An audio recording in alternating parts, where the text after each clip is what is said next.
Now gold is not enough.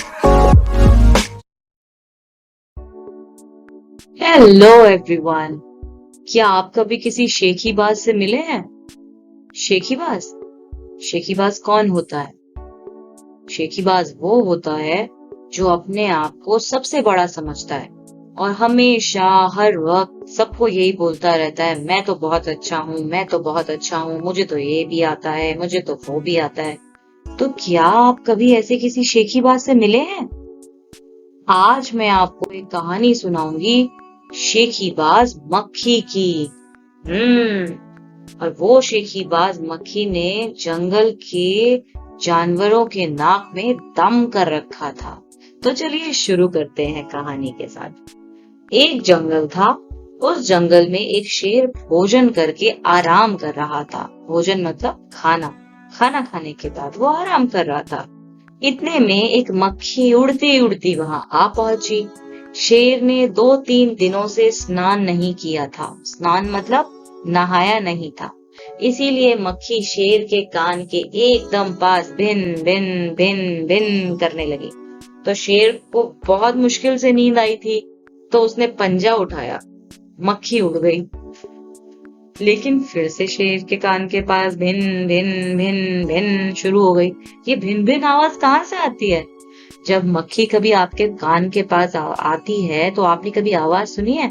उसकी आवाज ऐसे ही भिन भिन भिन भिन करके सुनाई देती है। तो अब शेर को तो गुस्सा ही आ गया और वो बहुत जोर से दहाड़ा और बोला, अरे मक्खी दूर हट जा, वरना तुझे अभी जान से मार डालूंगा। उसने बोला, अगर तुम यहाँ से नहीं गई तो मैं तुम्हें बहुत चोट पहुंचाऊंगा। तो मक्खी ने धीरे से कहा, छी छी, जंगल के राजा के मुंह से ऐसी भाषा कभी शोभा देती है? मक्खी ने उसको और उकसाया। एकदम से इतनी नींद आ रही थी, उसे नींद से उठा दिया और फिर बोला कि जंगल के राजा के मुंह से ऐसी बातें सुनना कोई अच्छा लगता है क्या? तो ऐसा सुनते ही शेर का तो गुस्सा और भी ज्यादा बढ़ गया और उसने बोला, एक तो मुझे सोने नहीं देती, ऊपर से मेरे सामने जवाब देती है।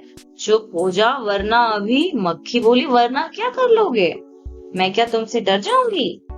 मैं तो तुमसे भी लड़ सकती हूँ, हिम्मत है तो आ जाओ। तो शेर तो बहुत ही आग बबूला हो गया और उसने कान के पास पंजा मारा। अब मक्खी तो एकदम से उड़ गई, लेकिन उनका कान थोड़ा सा छिल गया। छिल क्यों गया? क्योंकि शेर के जो नाखून होते हैं बहुत नुकीले होते हैं ना। तो उन्होंने ऐसे करके अपने कान पे मारा मक्खी को मारने के लिए, लेकिन मक्खी तो उड़ गई और उनका कान कट गया। मक्खी उड़कर शेर की नाक पर बैठी, तो उसने मक्खी को फिर से पंजे से मारा, लेकिन मक्खी फिर से उड़ गई और अब की बार शेर की क्या छिल गई? नाक। और मक्खी कभी शेर के माथे पर बैठती, तो कभी गाल पर बैठती, तो कभी गर्दन पर बैठती और शेर पंजा मारता ही जा रहा था, मारता ही जा रहा था और खुद को घायल करता जाता। घायल मतलब चोट पहुंचाना। और ये सब करने में वो क्या अपने आप को ही घायल कर रहा था, अपने आप को ही चोट लग रही थी। मक्खी तो क्योंकि फट से उड़ जाती थी। तो अंत में शेर ऊब गया। ऊब गया मतलब बस परेशान हो गया और थक भी गया। वह बोला, मक्खी बहन अब मुझे छोड़ो, मैं हारा और तुम जीती बस। तो मक्खी जो है ना बहुत घमंड में आ गई। घमंड मतलब उसे अपने पे बहुत गुरूर हो गया कि देखो, मैंने तो शेर को भी हरा दिया। तो मक्खी घमंड में चूर होकर उड़ती उड़ती आगे बढ़ी। सामने एक हाथी मिला। मक्खी ने कहा, अरे हाथी, मुझे प्रणाम कर, मैंने जंगल के राजा को अभी अभी हराया है, इसीलिए जंगल में अब मेरा राज चलेगा। तो हाथी ने सोचा, इस पागल मक्खी से कौन बहस करेगा? बहस करना मतलब लड़ाई करना। तो हाथी ने सोचा कि इस पागल मक्खी से कौन बहस करने में अपना समय बर्बाद करेगा। तो हाथी ने सूंड ऊपर उठाकर मक्खी को प्रणाम कर दिया, नमस्ते कर दिया और आगे बढ़ गया। तो सामने से आ रही थी एक लोमड़ी और लोमड़ी ने ये सब देखा। तो लोमड़ी मंद मंद मुस्काने लगी, थोड़ा थोड़ा स्माइल करने लगी। इतने में मक्खी ने लोमड़ी से कहा, अरे ओ लोमड़ी, चल मुझे प्रणाम कर, मैंने जंगल के राजा शेर और विशाल काय हाथी को भी हरा दिया है। तो मक्खी ने क्या बोला लोमड़ी से? मक्खी ने बोला, चलो तुम भी मुझे प्रणाम करो, नमस्ते करो, मैंने जंगल के राजा शेर और इतने विशाल काय मतलब जो बहुत ही बड़ा होता है, तो विशाल काय हाथी को भी हरा दिया है, तो तुम भी अब मुझे प्रणाम करो। तो लोमड़ी ने तो भाई उसे प्रणाम ही कर दिया और फिर धीरे से बोली, धन्य हो मक्खी रानी, धन्य हो, धन्य है आपका जीवन और धन्य है आपके माता पिता। उसने बोला, मक्खी रानी बस तुम्हारी जय हो और तुम्हारे माता पिता की भी जय हो और उनका भी कल्याण हो। लेकिन मक्खी रानी उधर वह मकड़ी दिखाई दे रही है।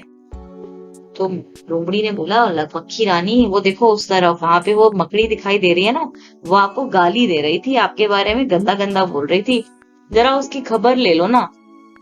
बस लोमड़ी ने तो मक्खी को और चढ़ा दिया, क्योंकि वो तो वैसे ही अपनी बारे में हमेशा प्रशंसा ही करती रहती थी। तो यह सुनकर मक्खी गुस्से से लाल हो उठी। गुस्से से लाल होने का मतलब क्या होता है? बहुत ज्यादा गुस्सा आना। और मक्खी बोली, उस मकड़ी को तो चुटकी बजाते ही खत्म कर देती हूँ। यह कहते हुए मक्खी मकड़ी की तरफ झपटी और मकड़ी के जाले में तो वो फंस गई। दिख रही है आपको मकड़ी के जाले में फंसी हुई मक्खी? और मक्खी जाले से छूटने की वो जैसे जैसे कोशिश कर रही थी, वैसे वो जाले में और ज्यादा फंसती जा रही थी। और अंत में तो वो बिल्कुल थक गई और हार गई। कहाँ तो वो शेर को हरा के आई थी, हाथी को हरा के आई थी और लोमड़ी को भी हरा के आई थी, और यहाँ तो वो एक मकड़ी से भी हार गई। और यह देखकर चालाक लोमड़ी बहुत ही मंद मंद मुस्कुराती हुई वहां से चलती बनी। तो आपको पता चला लोमड़ी कितनी चालाक होती है। इतनी शेखी बगाड़ने वाली मक्खी को भी उसने मकड़ी के जाले में फंसा दिया। तो जो लोग हर वक्त अपनी शेख ही बगाड़ते रहते हैं ना, जो अपने बारे में सोचते हैं कि हमसे अच्छा तो कोई नहीं है, उनके साथ ऐसे ही होता है। तो बच्चों, हमें कभी भी बहुत ज्यादा शेखी नहीं बगाड़नी चाहिए, ये अच्छी बात नहीं होती। तो मुझे लगता है कि आपको ये वीडियो बहुत पसंद आई होगी। मुझे कमेंट्स में लिखकर बताइएगा। Thank you for watching. Bye bye.